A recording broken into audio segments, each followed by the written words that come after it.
Diabetes is a growing epidemic in the United States. More people are getting diagnosed and at younger ages. And diabetes poses a serious threat for the eyes, causing bleeding and swelling inside. It can even lead to complications that can cause blindness. Today, as promised, I'm going to be sharing with you the treatments for complications that diabetes can cause in the eye. Hopefully this can help to mentally prepare you for what you may be facing, or better yet, to help you avoid these problems in the first place. I'll be breaking it down into each stage or complication and its corresponding treatment. To learn more about the symptoms of these conditions, check out my other video here. Since I'm going to be talking about the treatments that are aimed at these ocular conditions, I'm not talking specifically about the treatments that are going to be done for diabetes by, let's say, a primary care physician. I'm talking about it purely from an ocular perspective, but I will be talking a little bit later about some little hints about what you can do to help to control your blood sugar as someone with diabetes.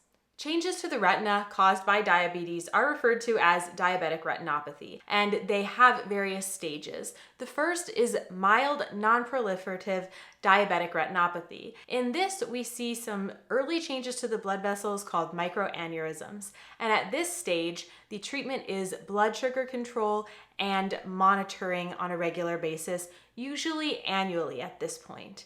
Moderate non-proliferative diabetic retinopathy includes more blood vessel changes, bleeding inside of the retina, and some areas could also be lacking of oxygen. This is called ischemia. In this case, the treatment is also blood sugar control and regular monitoring with a dilated eye exam, usually about every 6 months or so. For severe non-proliferative diabetic retinopathy, the retinal changes we see would be more blood vessel changes, usually more areas are involved in the bleeding and more areas have ischemia as well. And for this, we usually monitor a little bit more frequently, maybe every 3 to 4 months, and also, of course, blood sugar control. As you can see, all of the stages I just mentioned are considered non-proliferative diabetic retinopathy, and all of them involve no treatment that's specific to the eye itself. It's all about controlling the blood sugar and monitoring regularly so that if changes do happen, they're caught quickly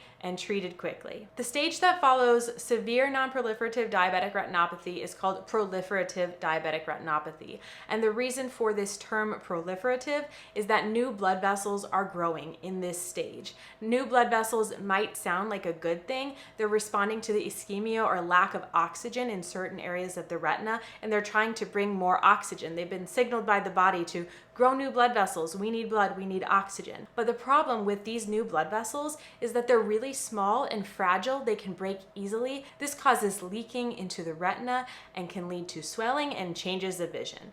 We call it proliferative diabetic retinopathy when we see these new blood vessels growing around the optic nerve or sometimes other areas of the retina. They can also grow in the iris and in the angle of the eye, which can lead to a serious form of glaucoma, which we'll be talking about in a little bit. It can also be termed proliferative diabetic retinopathy if there is a pre-retinal hemorrhage or a vitreous hemorrhage, which we'll also be discussing shortly. One of the treatments for proliferative diabetic retinopathy is Panretinal photocoagulation. And what that basically means is a large area of the retina is treated with a laser. There's a large area of the retina that's not actually used for vision. If you come in straight through the pupil, yes, that area is going to be responsible for your central and peripheral vision. But beyond the area that's responsible for peripheral vision, the retina continues even further from there. But that retina is not being used for vision at all. It's just connecting the retina to the back of the iris. So what happens in panretinal photocoagulation is this unused area of retina is lasered in order to reduce the need for more oxygen. So there's a lot of ischemia going on, a lot of lack of oxygen going on in the retina in this stage of diabetes. And the body produces something called VEGF, vascular endothelial growth factor. And this is a big part of the treatments of diabetes we'll be talking about. So this one is really important. This VEGF tells the body to create those tiny blood vessels, those ones that leak a lot. So by lasering these areas of the retina that aren't used for vision, we reduce the need for more blood vessel growth, this signal for more blood vessel growth. So it reduces the amount of new blood vessels that grow, which protects the eye from further bleeding and swelling. So VEGF is the thing that signals the body to create blood vessels. Anti-VEGF is used in injection form, and that helps to slow the neovascularization, those new blood vessels, from growing as well. So they're called anti-VEGF intravitreal injections, and they are injected through the sclera, the white part of the eye, and into the vitreous gel of the eye. And this also helps to slow down that blood vessel growth. Less commonly, but also a treatment that may be done, is an intravitreal steroid injection. Also, a vitrectomy, where this gel of the eye is removed, may be done if there's traction going on that may pull on the retina and cause a detachment. We'll be talking about vitrectomy and retinal detachment here in just a moment. And remember, at this stage, also control the blood sugar. Clinically significant macular edema is interesting in that it can happen at any stage of diabetic retinopathy, even the mild stages. What happens in this type of macular edema is that there is swelling, there's leakage of fluid, leakage of proteins in the macula, and this swelling affects the vision, often causing things to look a little warped or blurry. This is also treated with anti-VEGF injections. That helps to slow down the leakage that's causing the swelling. It reduces the growth of new blood vessels, and it improves the vision. Also, a laser can be used to seal off those areas of leaking. If it comes to it, a vitrectomy may be done if there's some of that traction going on. And of course, proper control of the blood sugar is huge. It's important to remember when treating diabetes that these treatments will likely need to be repeated on a regular basis. That's because in diabetes, it's not just like an infection where you treat it and the infection's gone. No, this is a chronic change that's happening to the blood vessels over time because of damage from high blood sugar. So once the damage to these blood vessels has been done, you can't reverse that damage. You have to keep at bay what is going on with regular treatments. And that is what can be so difficult in diabetes. You really have to stay on top of it. And that is why it is so important to control things early, to prevent diabetes if you have pre-diabetes, to do whatever you can to prevent these complications from beginning in the first place. A pre-retinal hemorrhage is one of the complications of proliferative diabetic retinopathy. This happens when there is bleeding and this pocket of blood develops between the retina and this membrane that separates the retina from the vitreous gel. So this is treated similarly to proliferative diabetic retinopathy with anti-VEGF injections, with laser, with a vitrectomy if there is a lot of bleeding and scarring that may lead to a retinal detachment. More on a retinal detachment in a moment. And also cryotherapy, so freezing that area surrounding the bleed, hoping to seal that off and stop the bleeding. And of course, blood sugar control. Another complication of proliferative diabetic retinopathy is a vitreous hemorrhage. Finally, we get to talk about a vitrectomy. So what happens in a vitreous hemorrhage is that one of these new and weak blood vessels leaks into the vitreous gel inside of the eye. So because this is one giant open space filled with this gel, this blood can often go throughout, and it can sometimes totally block vision. And when we look into the eye, we just see red. We can't always visualize much of the retina, if any at all. It depends on how much bleeding there is. So what often happens in these cases is we just observe it. The blood will be reabsorbed by the body, and we'll be able to take a greater look at the retina later on. But sometimes if the bleeding is there for a really long time, it's really seriously affecting vision. Maybe it's not clearing for several months, or maybe we are able to see that there is a retinal detachment going on, or there's neovascularization or new blood vessel growth in the iris. Any of these would be a reason to consider a vitrectomy. This is where the gel of the eye is removed. So very small incisions are made in the sclera. These are done with very small instruments. The vitreous gel is then sucked out, and it is replaced with another fluid, usually a silicone or a saline solution, and that will remain in the eye from then on to help it hold its shape.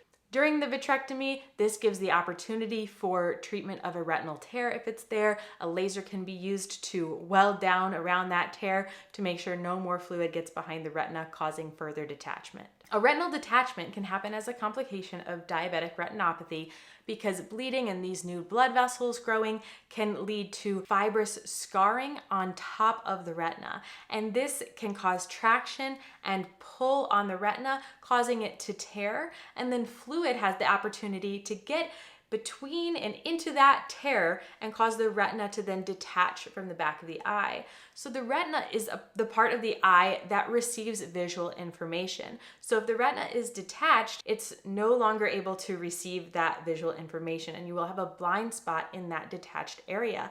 And this detachment can spread further to include the macula, which is responsible for that very center of your vision, which would have a much greater effect on quality of life, of course, as you can imagine. So what we want to do if there's a retinal detachment is to push that retina back onto where it was and tack it down. This can be tacked down using laser and cryotherapy, which we've touched on those a little bit already. Also, a vitrectomy may be needed if there is a lot of traction and scarring going on top of the retina. Having a vitrectomy and replacing that with fresh fluid to help prevent another detachment in the future. One of the treatments for a retinal detachment is called pneumatic retinopexy. Pneumatic retinopexy is when a gas bubble is injected into the eye and the head is positioned so that that gas bubble rises and presses on the retina so that it is back in position. And while that gas bubble holds it in place, laser or cryotherapy can be used to kind of weld that area down.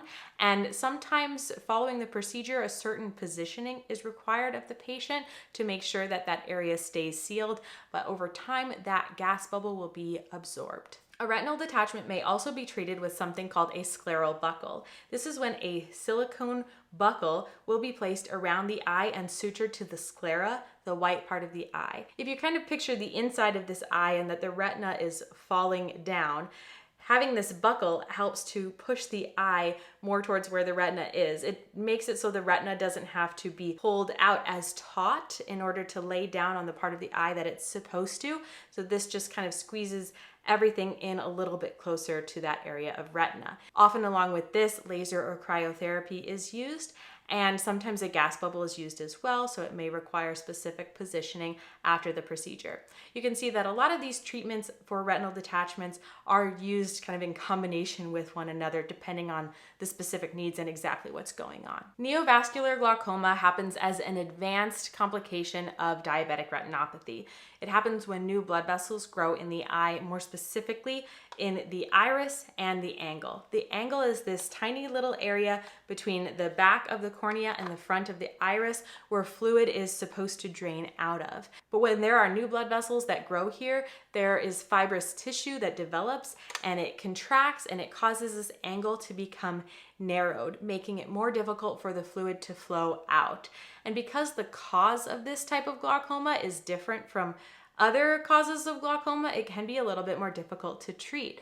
It is usually treated with the same drops that other types of glaucoma are treated with, but depending on how narrow the angle is, sometimes they are not as effective.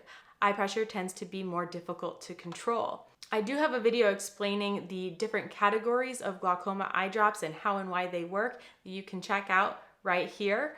Also, this can be treated similarly to glaucoma in that glaucoma surgeries may be used. And sometimes if the pressure is really high, there are oral medications that may be used, though these types of medications do tend to interfere with blood sugar levels and the treatment of diabetes, so that's not always the best option here.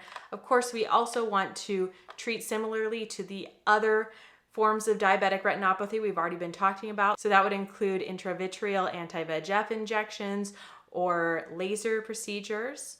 If there is inflammation and pain present, which can happen unfortunately in this type of glaucoma, steroid drops or drops to dilate the eye may be used. Also, if the eye pressure spikes really suddenly, an anterior chamber paracentesis may be helpful.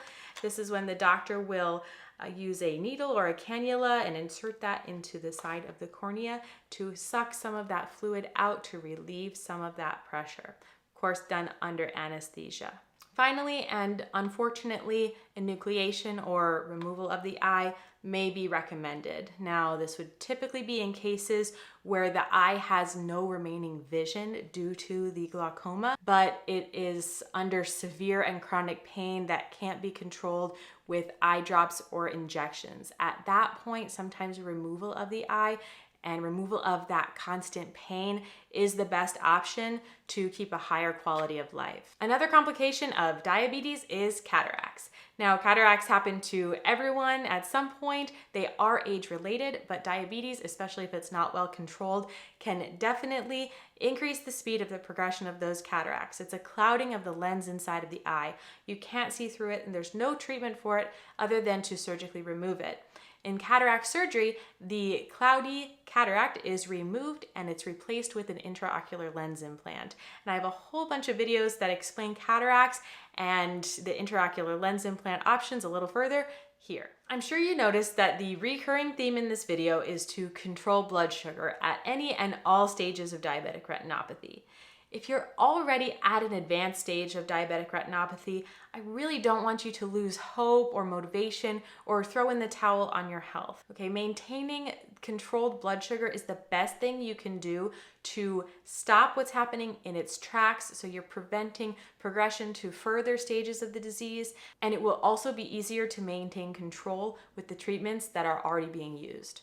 If you have diabetes or are pre-diabetic, do everything that you can working with your providers to try to control your blood sugar and prevent the development of diabetic retinopathy or of diabetes if you're pre-diabetic. And you can do that by maintaining a more naturally based diet.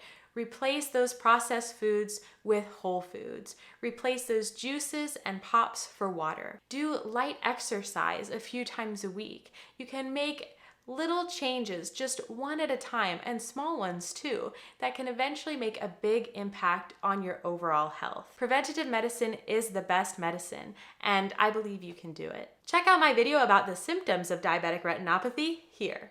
And if you've already watched that, here are some other videos I think you may like. Thanks for watching.